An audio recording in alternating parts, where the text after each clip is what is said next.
Good morning and welcome to the Core Connection. I'm Mira Rubin here with you on Enlightened World Network. And today's topic is evolutionary steps, or maybe even metamorphosis, where we're talking about the transformation and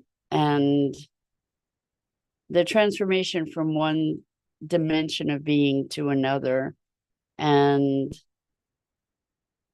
the kind of nonlinear progression that occurs. Anyway, it should be an interesting conversation, but before we get started, let's take a minute or two to get present. Let's take a deep breath in through your nose and hold it. And imagine clean, crisp oxygen flooding your lungs, flowing into your bloodstream, nourishing all your cells, all your organs, bringing vital life energy to your body and being. And as you exhale, exhale any tension, stress, negativity, fatigue. And now let's take another deep breath in through your nose and hold it. This time, imagine brilliant, bright light lighting you up from the inside out, illuminating, electrifying, and energizing all your cells, your molecules, your electrons, creating a brilliant beam of light and energy from your heart out into the world. And as you exhale, exhale any tension that's remaining, any stress, negativity, fatigue. And now let's press our palms together, vigorously rub your hands together to feel the friction, the temperature, the pressure, the motion, the tickling and tingling when you stop, and allow all those sensations to bring you present right here, right now, into this remarkable physical form that enables us to experience life. Welcome, welcome, welcome. Good morning, Rosalind. Great to have you here with us this morning. And good morning to everyone else who's joining us. Today, we're talking about evolutionary steps and really metamorphosis. When we think about the caterpillar to the butterfly, it's not a linear process. It's a bizarre transmutation, really, where the caterpillar is in a cocoon, and the cells of the caterpillar actually dissolves. And from these activated imaginal cells, they're called, this new thing, this butterfly, emerges. And so the caterpillar actually dissolves.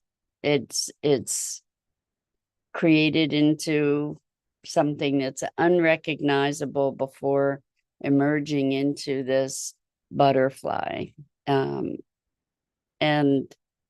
it is almost, we could consider it almost an alchemical process, because something emerges that wasn't in any way resident previously.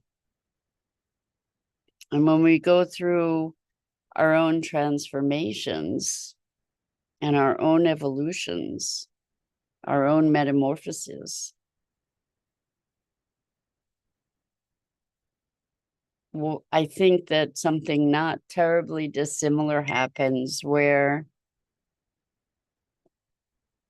we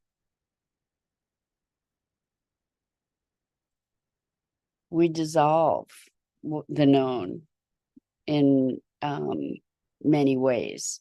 So I've been talking about this process that I've been going through over the past week that's been really, really interesting and very, very challenging, very emotionally confronting, where I, in this process of moving through some very old patterns, have had an experience of that's been very physical, not just emotional, not just intellectual or mental, but physical, feeling almost like the makeup of my cells are changing, feeling these physiological shifts happening.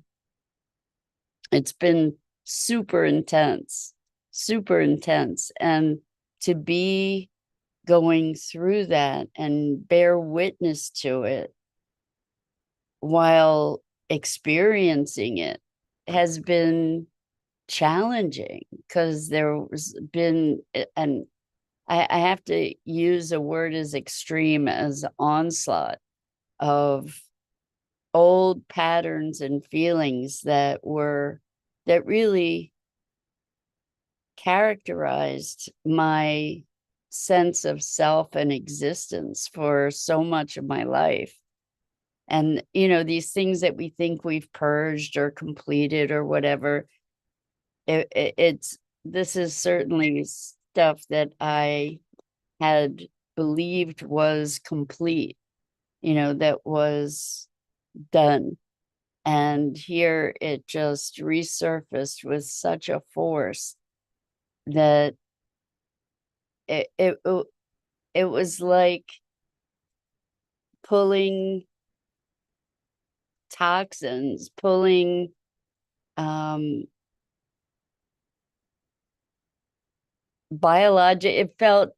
felt biological, is all I can say. It's almost like I could feel the cells being sucked clear of certain I, I, elements. It was a bizarre experience, just bizarre and very disruptive and extremely emotional. And I don't know that I'm fully complete with it, but to be able to witness that, to be able to witness yourself becoming this caterpillar that's dissolving into something, into a nothingness, into a not knowing what's next. Because I don't imagine that the caterpillar has the ability even to know that the butterfly is coming. So maybe, hopefully, we do have that ability, but to be able to witness this dissolution and experience of physical shifting has been really, really wild. And what I want to say about this and the process of evolution is that we are in our evolution shifting our identities all the time. And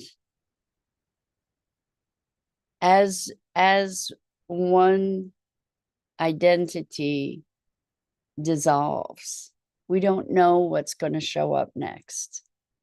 We can have all kinds of ideas and conceptualization about it, but we can't know what's next from a place of the limitation that needs to be dissolved or displaced.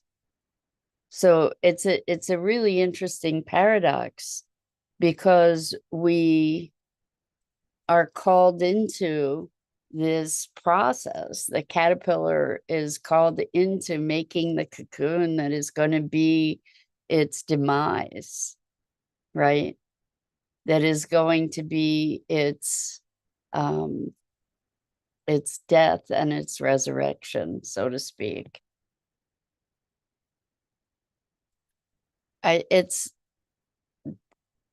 We can't take who we've been into our highest becoming. And this regeneration it's not a primrose path. It's not an easy path to be willing to relinquish what we've known in favor of something that we can't even imagine. I mean, even our imaginings can go only so far. You know, if we think of what the imaginings of a caterpillar might be in thinking its transformation, the leap to the notion of a butterfly is just unfathomable, right? Because what we imagine for ourselves is a continuum of who we've been and what we know. And so how do we step into this unknown without resistance? Now that's the really interesting thing. You know, is it even possible to step into that unknown without resistance? Even if that resistance is not a conscious fighting, but the resistance resides in our known world, the structure of our existing beliefs, behaviors, ideas, experiences, references, that we have this foundation of being that then becomes kind of irrelevant to the becoming. If we think about what the imaginings of the caterpillar must be, even if it's eager to transform, it has no reference point for being a butterfly. And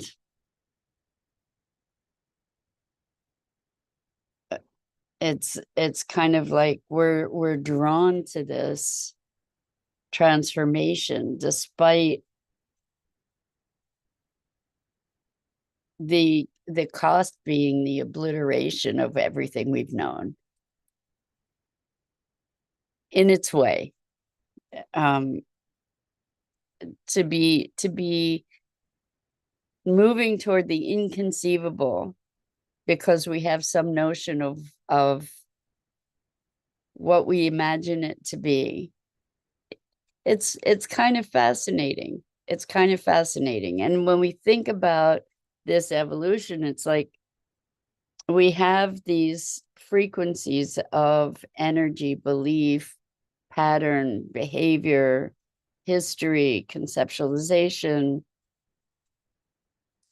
and we're looking to go to another level. The part of going to that other level is going to be the dissolution of all those patterns, which is the way we know not only ourselves, but the world. And we've talked a lot about how our context shapes the world that we experience. So our beliefs, behaviors, patterns, history, context shapes our experience. It shapes the way that we interpret experience. It shapes the way that we incorporate and experience ourselves, each other, the world, our lives.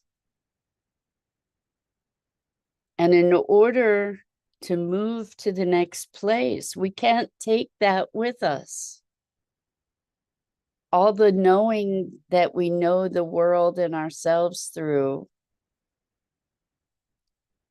needs to be left behind to allow for whatever the newest incarnation is. And those ideas themselves present the resistance. So to move through this passage is not without its resistance. And it's from resistance that we experience struggle. And so the emotional disruption, being in the pain of it, but not of it,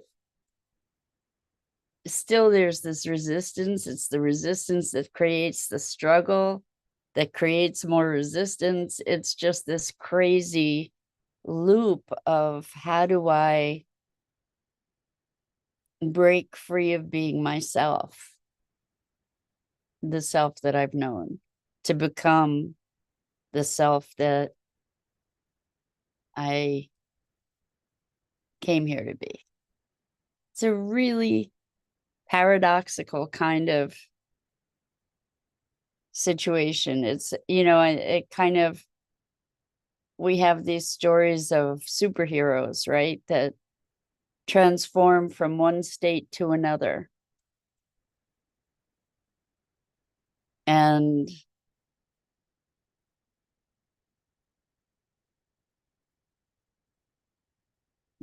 we have all these iconic images, of Clark Kent to Superman, and being able to reside in both worlds, but is that's not even a transformation. I guess something like the Hulk, or I'm not schooled in all my superheroes, but where there's this transformation of state. And it's fascinating to me to be able to go through these transformations that we as human beings are capable of. And also to bear witness, to be present to our own growth, and to be present to the pain of it, or I guess the pain of it often occurs in the contrast, is so many people in making these kinds of transitions, and we make them at all different phases of our lives, to all different dimensions, but the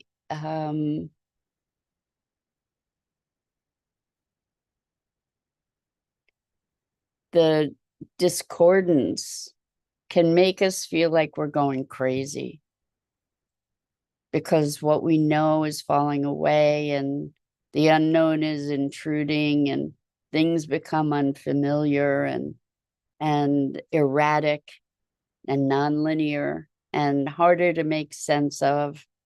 And how do we navigate that?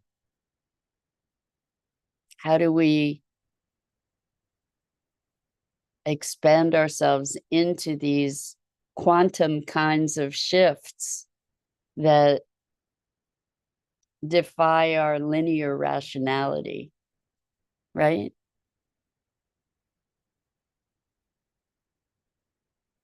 And so maybe there are threads that carry us through from one of these transition points to another, not like they're delineated, but there are quantum shifts. Quantum shifts are nonlinear. It's kind of like one moment you're a caterpillar and the next moment you're a butterfly. And it's not, there's not a thread that connects those two necessarily. And I'm not saying I'm becoming a butterfly. I'm just saying that I'm that's a good kind of reference to talk about these nonlinear transitions that we experience. And sometimes people experience a revelatory moment, And that revelatory moment leaves them forever changed. And that's this quantum leap from one space of reality to another. But I think what I'm talking about is kind of experiencing that passage, like being conscious to this dissolving of the caterpillar and wanting to cling to the familiar somehow, and yet praying for that baseline to shift. It's hard to talk about this stuff because it's such a bizarre experience. It's without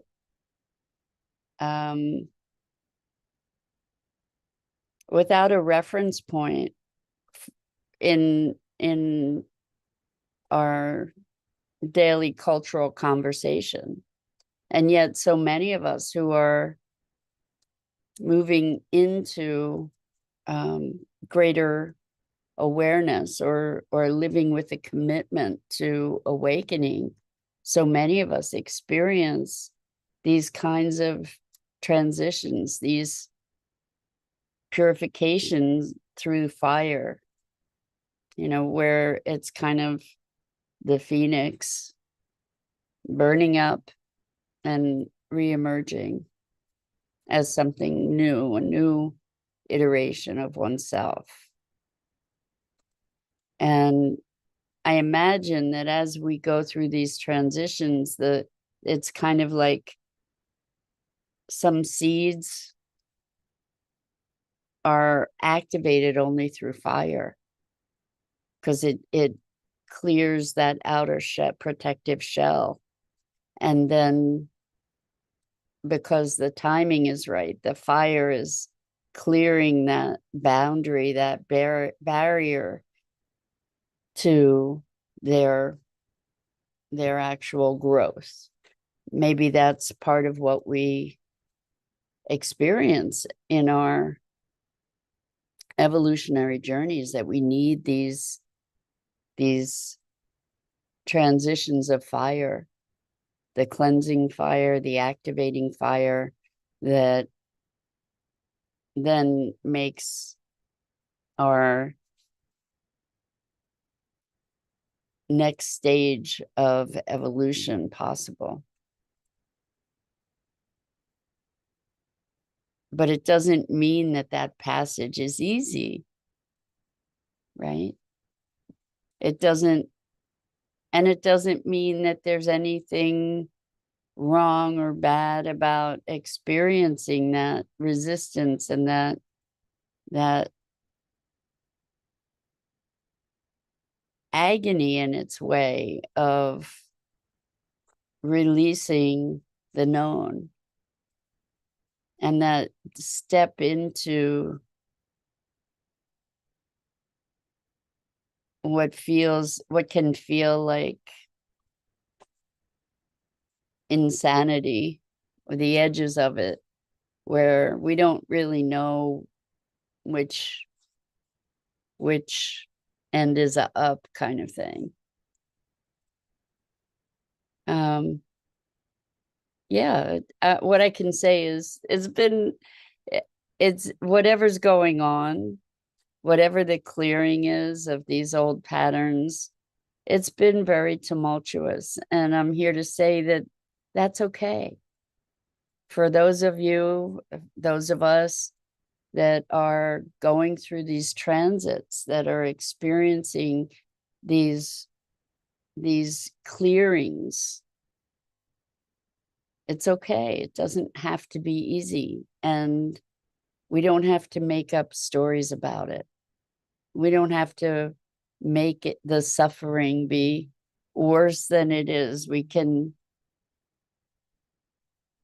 allow for this emergence and this evolution. So Rosalind says, did this transition occur in one session, the recent clearing?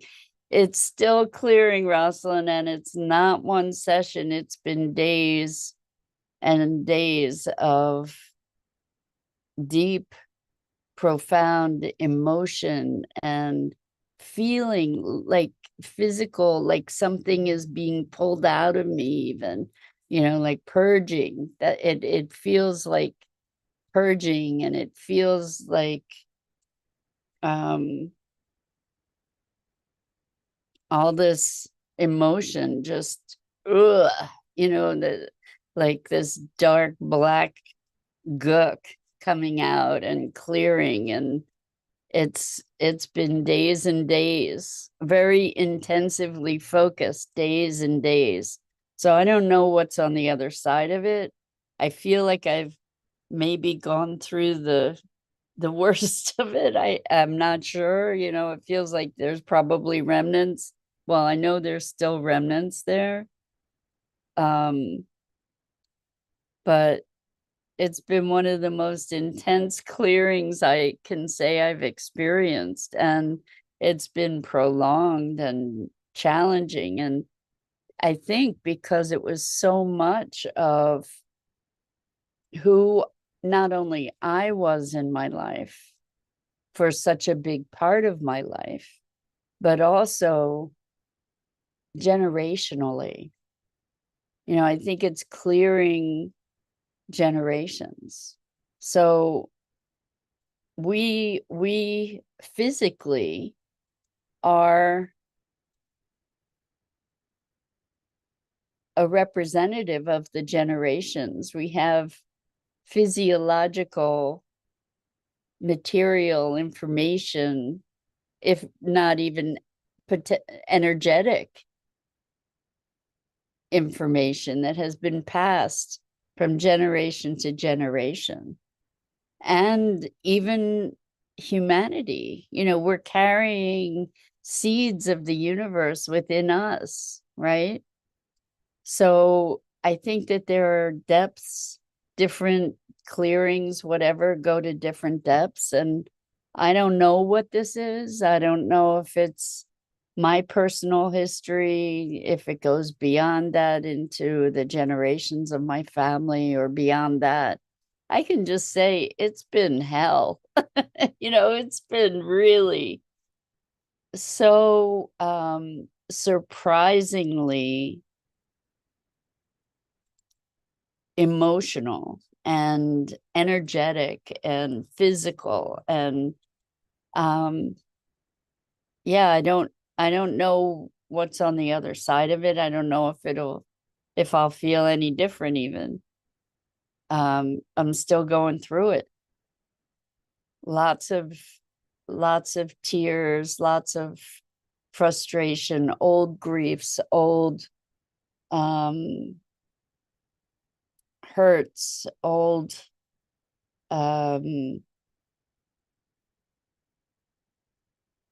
transgressions, all kinds of very familiar feelings that I haven't felt for years, just sort of flooding back to be released. And in my philosophy, if it's coming up to heal. And it's coming up because we have the capability to do that. So I'm taking that opportunity. I'm just saying to anybody else who's going through this, and I expect that there are many of us, allow it, be present for it. That's what we came here to do, is clear all this stuff out, right? And I think that's it for this morning. So thank you so much for being here and giving space to whatever transformations we all go through. And know that just because it's hard doesn't mean it's bad. Even if it's painful, doesn't mean it's bad. And I'm Mira Rubin. This is the Core Connection, and I go live here each weekday morning at 9 a.m. Eastern on the Enlightened World Network Facebook page and YouTube channel. And I invite you to please like, follow, and share Enlightened World Network and me. The links are in the chat and in the description. And again, it really is a privilege to to share this time together. And I wish us all passage filled with as much grace as we can allow. And so until next time.